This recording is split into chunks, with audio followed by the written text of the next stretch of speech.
Hallo allerseits und willkommen zum Kanalupdate für März und April 2018. Wie immer schauen wir uns an, was es so Neues rund um den Kanal gibt, was für Termine anstehen, was sich so auf der Werkbank tut und was ich mir neue Bausätze zugelegt habe. Fangen wir doch gleich mit den Terminen an. Da habe ich zwei sehr schöne Ausstellungen für euch, die in den nächsten Wochen und Monaten stattfinden.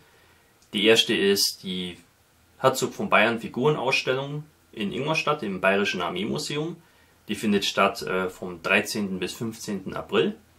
Also es geht das ganze Wochenende durch. Kann ich sehr empfehlen, dass ihr euch das mal anschaut. Ich werde es mir auch anschauen. Ist für mich immer ein Highlight im Jahr, weil man sieht selten so hochkarätige Figuren auf einmal im Wettbewerb. Das ist wirklich grandios. Also da habe ich Sachen gesehen, die sieht man auch sonst nie auf irgendwelchen Ausstellungen, weil sich da im Prinzip die Creme de la Creme der europäischen Figurenmaler trifft. Die zweite Ausstellung ist die 5. Modelltrift Original Ausstellung in Leipheim im Fliegerhorst Museum. Das findet statt am 26. Mai. Das ist nur ein Tag, an einem Samstag. Beginnt am späten Vormittag und geht dann bis später Nachmittag. Da werde ich zum ersten Mal auch ausstellen. Letztes Jahr habe ich mir die Ausstellung mal angeschaut. Das hat mir sehr gut gefallen. Ist klein, aber fein. Und da dachte ich mir, da mache ich auch mal mit und stelle eben aus am Stand des Plastikmodellbauvereins Augsburg. Wo wir schon gerade bei den Ausstellungen sind, vor einer Weile haben dann die Fürstenfelder Modellbautage stattgefunden, da habt ihr vielleicht auch das Video dazu schon gesehen. Da gebe ich euch noch einen kurzen Bericht dazu. Es war wieder eine sehr schöne Ausstellung, sehr entspannt, gute Besucher, gute Gespräche. Hat ein paar alte Freunde getroffen und ein paar neue Freunde gewonnen. Also wirklich eine rundum schöne Sache. Und das Beste ist, ich habe nur 18 € ausgegeben. Also das war wirklich sehr schön. Habe aber dann doch einiges dafür bekommen, wie man sehen kann. Das zeige ich euch mal schnell hier vom Preiser. So 1:35er Zivilisten. Das sind vielleicht nicht die neuesten und schönsten Figuren, aber man kann, glaube ich, schon was draus machen. Dann von Dragon. Hier die Luftwaffenfelddivision in Novgorod 1944. Bei den Figuren finde ich interessant, dass sie so ein bisschen ungewöhnliche Uniformen tragen.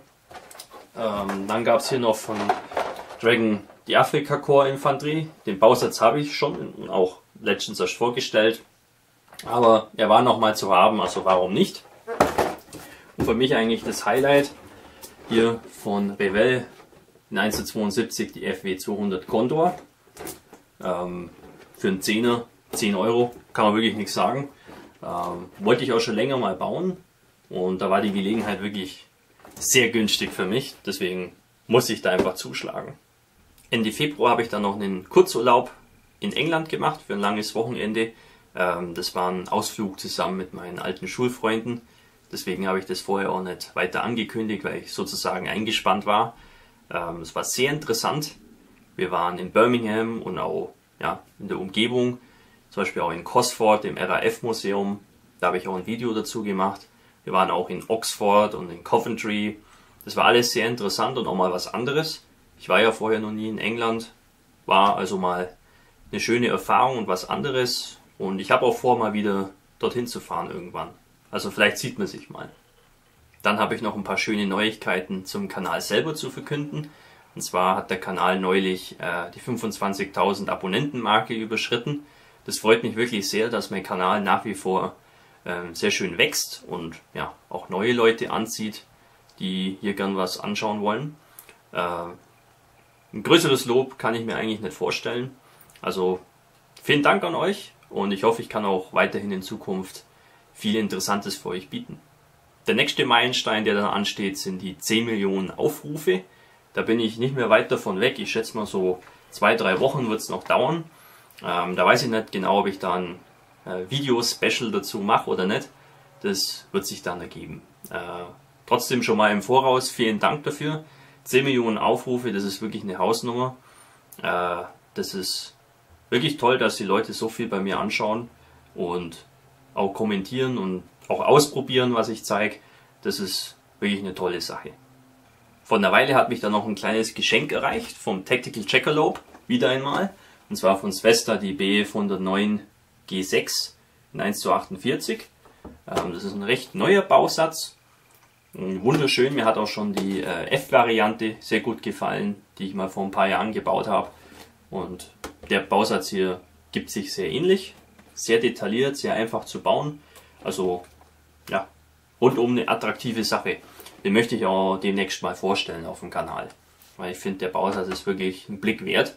Tamiya bringt ja auch eine G6 in 1:48 raus, die natürlich noch ein bisschen durchdachter und cleverer und brillanter ist, aber die kostet halt dann auch das Doppelte. Und ich finde, das hier ist eine sehr gute Alternative, wenn man nicht so viel ausgeben will. Also ja, den werden wir uns demnächst mal anschauen. Und vielen Dank an Andy für dieses großzügige Geschenk wieder einmal. Ich schätze es wirklich sehr, dass du mich so unterstützt und förderst.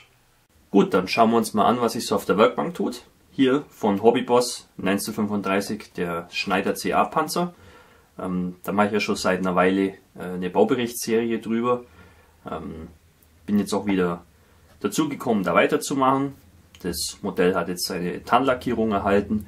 Jetzt muss ich noch die Details bemalen und natürlich noch das Ganze ein bisschen altern. Da könnt ihr ja, in den nächsten Wochen mit dem nächsten Teil des Bauberichts rechnen. Ich habe natürlich alles gefilmt und ja, mir gefällt es auch soweit ganz gut, was ich da gemacht habe. Also ja, ist ein interessantes Projekt. Die Tarnbemalung ist auch mal was anderes. Das Muster, das habe ich ja mit dem Pinsel bemalt, also da ist nichts geairbrushed oder so. Ja, das ist auch interessant. Wollte ich auch mal in dem Baubericht zeigen, was man so mit der Pinselbemalung noch alles ausrichten kann. Airbrush ist alles schön und gut, aber mit dem guten alten Pinsel schafft man auch noch relativ viel.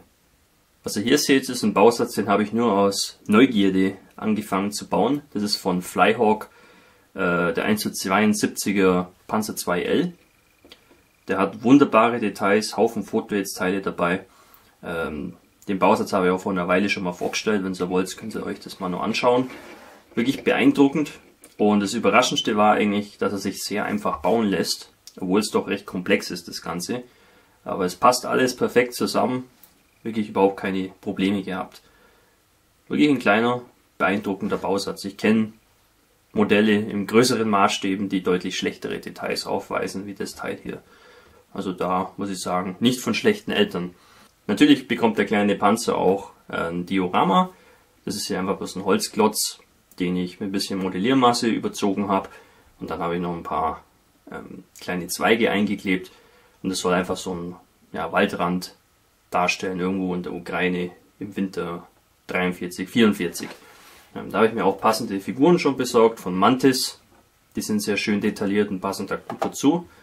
Ja, und das ist jetzt so das Projekt, wo ich mich wahrscheinlich in den nächsten Wochen ein bisschen darauf konzentrieren werde, dass das fertig wird, weil es macht einfach enorm viel Spaß zur Zeit. Und ja, mir gefällt einfach das Tempo, mit dem man da vorankommt. Das ist recht schön und die Detaillierung ist auch ansprechend, also spricht überhaupt nichts dagegen. Ein Nebenprojekt von mir ist hier ein 1:35er Diorama mit einem Tamiya Panzer II und von Dragon hier diesen deutschen Reiter. Wie man sehen kann, der Panzer II soll ein zerstörtes Fahrzeug sein und darum soll es in der Szene auch gehen. Also das Wrack liegt hier so rum. Und hier vorne hätte ich dann gern die Gräber von der Besatzung und hier soll eben ja eine Straße sein. Vielmehr soll da jetzt gegenwärtig auch gar nicht drauf. Die Szene soll im Frankreich-Feldzug spielen 1940. Da habe ich ein paar interessante Fotos gefunden und eins davon zeigt eben so eine ähnliche Szene. Ja, und es hat mich schon länger mal interessiert, sowas zu bauen. Also warum nicht? Der Tamiya-Bausatz ist, wie man sich vorstellen kann, sehr einfach zu bauen und auch gut detailliert. Da passt eigentlich alles. Ja, und der Reiter von Dragon, der ist ein bisschen komplizierter, weil da relativ viele Foto-Edge-Teile zu verbauen sind, vor allem für die Steigbügel und für das Zaumzeug. Das ist ein bisschen so, naja. Beim späten Tiger 1 von Tamiya im Maßstab 1:48, den ich gesupert habe, gab es keine Fortschritte. Wie schon im letzten Update erwähnt, bin ich mir noch nicht ganz so sicher, wie das mit dem Diorama hier klappen soll. Bin noch nicht so ganz zufrieden damit, weiß aber auch nicht genau, was ich ändern soll oder will. Deswegen hängt es gerade ein bisschen in der Luft. Sobald ich mir da Gedanken gemacht habe und einen Entschluss gefasst habe, geht es dann da auch weiter. Da muss ich ja eigentlich bloß nur lackieren. Da ist ja die Hauptarbeit schon erledigt mit den ganzen Fotonetzteilen. So viel zu den Modellen, die gerade auf der Werkbank sind. Jetzt schauen wir uns an, was ich mir so an neuen Bausätzen zugelegt habe.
Wie man unschwer erkennen kann, möchte ich mich thematisch ein bisschen breiter aufstellen. Es gibt so viele Sachen, mit denen ich mich mal beschäftigen will. Da gehört zum Beispiel von AFV-Club der Churchill dazu oder auch der Trumpeter MiG-23 Bausatz. Den habe ich zum Beispiel für einen Gruppenbau vom UK Scale Modeler mir besorgt. In Foreign Service Gruppenbau heißt es. Möchte ich mal demnächst bauen. Und da ist zum Beispiel der Plan, dass der Flieger dann ostdeutsche Markierungen bekommt. Das ist auch so ein Thema, was ich mal ein bisschen vernachlässige. Sagen wir die Ära des Kalten Krieges oder auch eben was die DDR so alles an Material hatte, finde ich ist recht interessant und das kann man modellbauerisch jetzt auch mal angehen. Soweit so gut, mehr gibt es nicht mehr zu sagen. Ich hoffe, euch hat das Kanalupdate gefallen und wir sehen uns wieder im nächsten Video. Euer Hamika Barkas.